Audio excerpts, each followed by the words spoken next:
What's up, guys? Mr. Lee Redmond here, back with episode 14 of the Rags to Riches series of Rio Oviedo. I've now completed the next section of games and we're now in the home stretch. As you can see, it's the 30th of March, so we've got 10 games to go. As you'll remember, the second section of games in this season went pretty well and we had a chance to move out of the relegation zone. Unfortunately, this section has gone horribly. As you can see here, I haven't actually won a game in this section. Last win actually being Mallorca away, and so I've also conceded quite a few goals as well, so it's gone nowhere near according to plan. So we'll start off with the first game, which was a 2-2 draw against fellow promotion team Tenerife. Iker Alegre put them 1-0 up in the 4th minute. Mateo Sanz equalised in the 27th, and that's how we went till half time. And then we had Michael Ndiri, I think is how you say it, put Tenerife 2-1 up in the 76th minute, and then Diego Cerrevo equalised from the penalty spot with 7 minutes to go. Stats wise, in my favour, 18 shots to 7, 4 shots to 3 on target, and then 52% possession for Tenerife.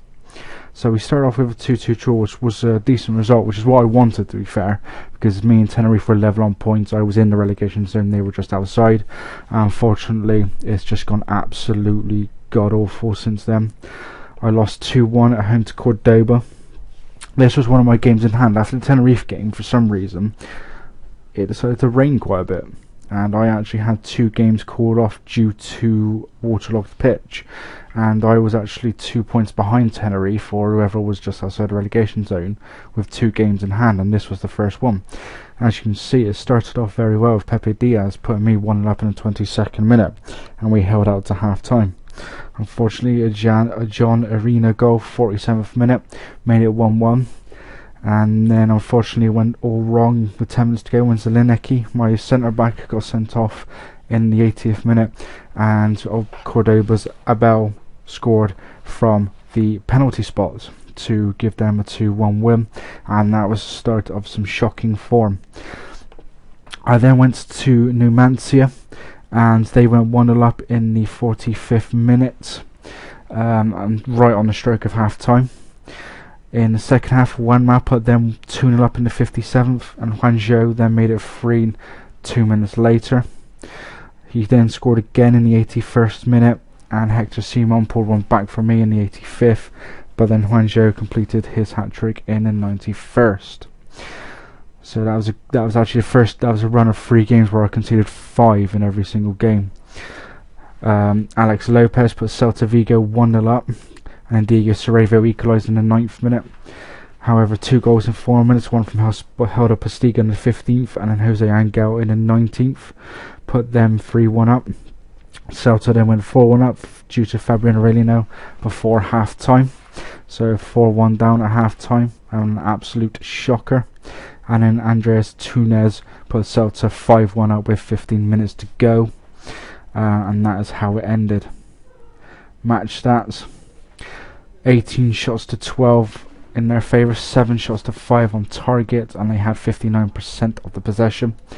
They are running away with the league, but it was really disappointing to concede 5 from just 7 shots. We then went to Racing Santander and lost 5-3, but I was so pissed off in this game. Zelinecki put me 1-0 up in the 6th minute.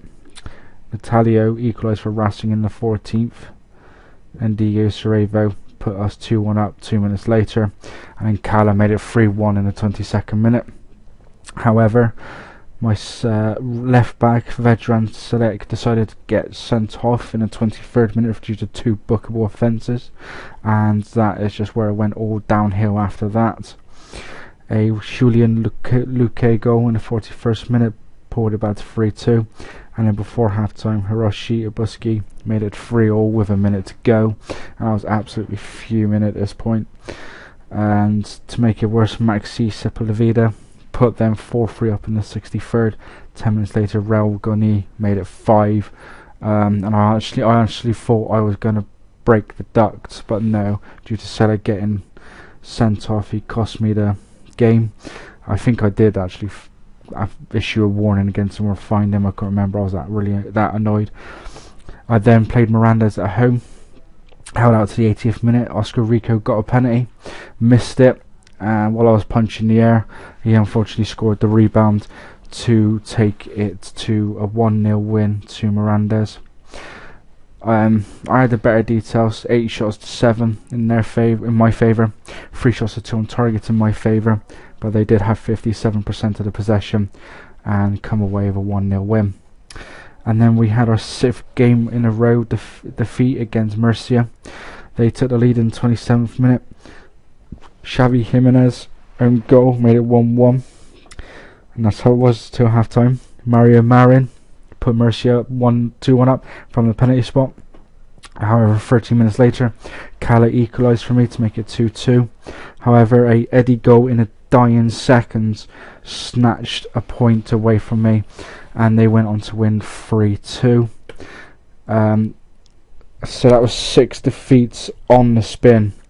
And obviously we've dropped down the league hugely now due to that. We then ended the run of defeats with a 1-1 draw against Rayo Oviedo, that's me, Rayo Vallecano. It didn't start well at all, with the fact that Paul Brozek put Rayo 1-0 up in the first, I think it was in 40 seconds. But we managed to hold on, and we started to play a little bit towards the end of the first half, and in the second half we dominated. Diego Cerevo pulled us level with a 76th minute penalty. Stats wise, again, I had the more shots, 9-8, 6 on target to their 3, and possession wise was exactly 50%. So at least we ended the run of defeats there with a draw. We then got another draw against Girona. Ion Velez put them 1-0 up in the 10th minute, and that is how it stayed till half time. Oops, wrong one. And then a Raul Ruiz goal in the 57th minute equalised for us, and that is how it stayed, despite us actually having few attempts to get a winner. Shots wise was 7-6 in my favour, and then 5-4 on target in my favour, and they had 57% of the possession. And then the final game of this section was another defeat, a 2-1 defeat at Recreativo. Abraham put them 1-0 up in the 20th minute. Cerevo equalised 16 minutes later to give it a 1-1 score at half time. Unfortunately, a Joseba Lorente goal 1 minute before the end gave Recreativo the 3 points. To be fair, they did deserve it. 16 shots to 9 in their favour, 6 shots to 3 on targets in their favour, and they had 60% of the possession.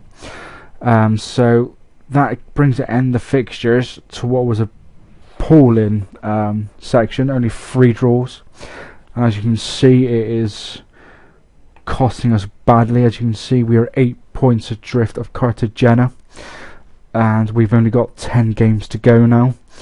I might have some of the teams around me to play, but I'm not 100% sure.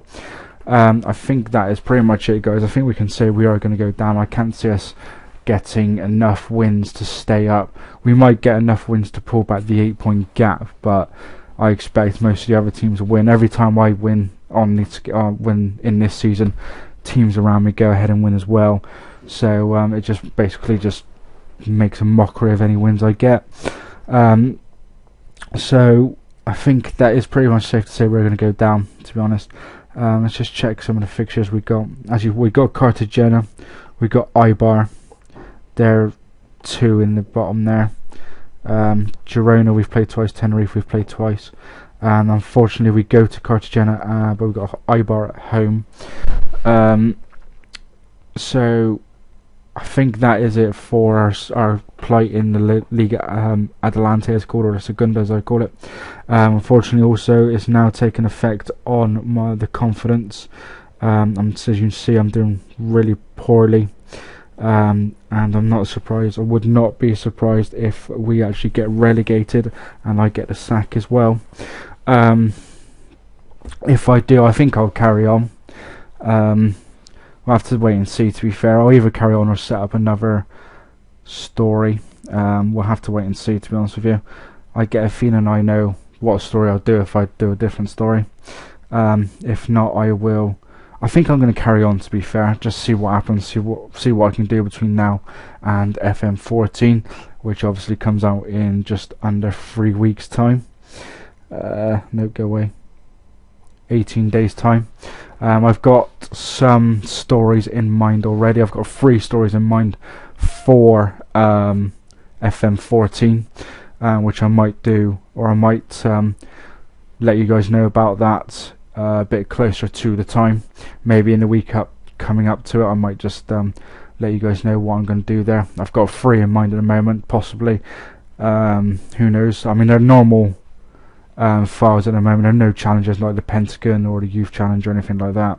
I would like to do one day the Pentagon Challenge, but that's going to be interesting because I've seen guys do stuff like this where it's normal stories and things like that, and Pentagon challenges, and they can do them quite quickly. I will struggle to do them in well, they'd probably do it in less than half the time I would do it, so we'll wait and see. That could be one long story, but I've got 3 stories in mind, 2 club ones and a national one actually, so we'll have to wait and see how that goes. Gonna have a look at some finances and some stats. Finances, I got 3.1 mil, expected to go to 3.2 before the end of the season. Let's have a look at the stats for the players. So leading goal scorer now with 12 is Diego Cerevo, and we've got Xavi Zerez and Pepe Diaz on 7 each. So that would be quite nice to see if I can get one of those 2 in double figures. Oh, apologies for that, guys. So that's it, guys, for this episode. Leave some likes, leave some comments, and subscribe if you would. It'd be really appreciated. And tune in next time for an end of season review, and let's see if we survive. And I have to say that is a big if. And see if I manage to keep my job. And until next time, guys, take it steady.